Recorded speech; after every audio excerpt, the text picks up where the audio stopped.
ರಾಜ್ಯದ ಶಾಲಾ ಮಕ್ಕಳಿಗೆ ಗುಡ್ ನ್ಯೂಸ್. ಶಾಲೆಗೆ ತಮ್ಮ ಮಕ್ಕಳನ್ನು ಬಿಡುವ ಪೋಷಕರಿಗೂ ಇದು ಖುಷಿ ಸುದ್ದಿ.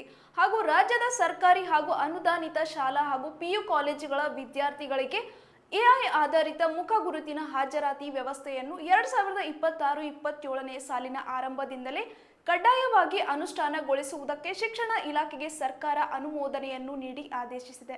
ಈ ಮೂಲಕ ಕೆಲವೆಡೆ ನಡೀತಾ ಇದ್ದಂತಹ ಕಳ್ಳಾಟಗಳು ಬಯಲಾಗುತ್ತವೆ. ಶಿಕ್ಷಕರು ಕೂಡ ವಿದ್ಯಾರ್ಥಿಯಂತೆ ಫೇಸ್ ರೆಕಾಗ್ನಿಷನ್ ತಂತ್ರಜ್ಞಾನದ ಮೂಲಕ ಹಾಜರಾತಿ ಕಡ್ಡಾಯವಾಗಿ ಹಾಕಲೇಬೇಕು.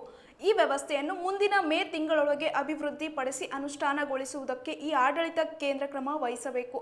ಶಾಲಾ ಕಾಲೇಜಿಗೆ ಗೈರಾಗುವಂತೆ ವಿದ್ಯಾರ್ಥಿಗಳನ್ನು ಟ್ರ್ಯಾಕ್ ಮಾಡುವುದಕ್ಕೆ ಮತ್ತು ವಿದ್ಯಾರ್ಥಿಗಳು ಶಾಲೆಯಿಂದ ಹೊರಗುಳಿಯದಂತೆ ಈ ತಂತ್ರಾಂಶವನ್ನು ಬಳಸಿ ಕ್ರಮ ವಹಿಸಬೇಕೆಂದು ಹೇಳಿದೆ. ಈ ವ್ಯವಸ್ಥೆಯು ವಿದ್ಯಾರ್ಥಿಗಳ ಹಾಜರಾತಿಯನ್ನು ಸುಲಭವಾಗಿ ಮತ್ತು ತ್ವರಿತವಾಗಿ ದಾಖಲಿಸಲು ಸಹಾಯ ಮಾಡುತ್ತದೆ. ಮುಖ ಗುರುತಿಸುವಿಕೆ ತಂತ್ರಜ್ಞಾನವನ್ನು ಬಳಸುವ ಈ ವ್ಯವಸ್ಥೆಯು ವಿದ್ಯಾರ್ಥಿಗಳ ಹಾಜರಾತಿ ಪ್ರಕ್ರಿಯೆಯನ್ನು ಸುಧಾರಿಸುತ್ತದೆ ಮತ್ತು ಶಾಲೆಗಳಲ್ಲಿ ಹಾಜರಾತಿ ನಿರ್ವಹಣೆಯನ್ನು ಸುಲಭಗೊಳಿಸುತ್ತದೆ. ವಿದ್ಯಾರ್ಥಿಗಳ ಗೌಪ್ಯತೆ ಮತ್ತು ಸುರಕ್ಷತೆಯ ಬಗ್ಗೆ ಕಳವಳಗಳನ್ನು ಹುಟ್ಟುಹಾಕಿದೆ. ಆದರೆ ಸರ್ಕಾರವು ಇದನ್ನು ವಿದ್ಯಾರ್ಥಿಗಳಿಗೆ ಉತ್ತಮ ಸೇವೆ ನೀಡಲು ಮತ್ತು ಶಿಕ್ಷಣ ವ್ಯವಸ್ಥೆಯನ್ನು ಸುಧಾರಿಸಲು ಒಂದು ಮಾರ್ಗವಾಗಿ ನೋಡುತ್ತದೆ.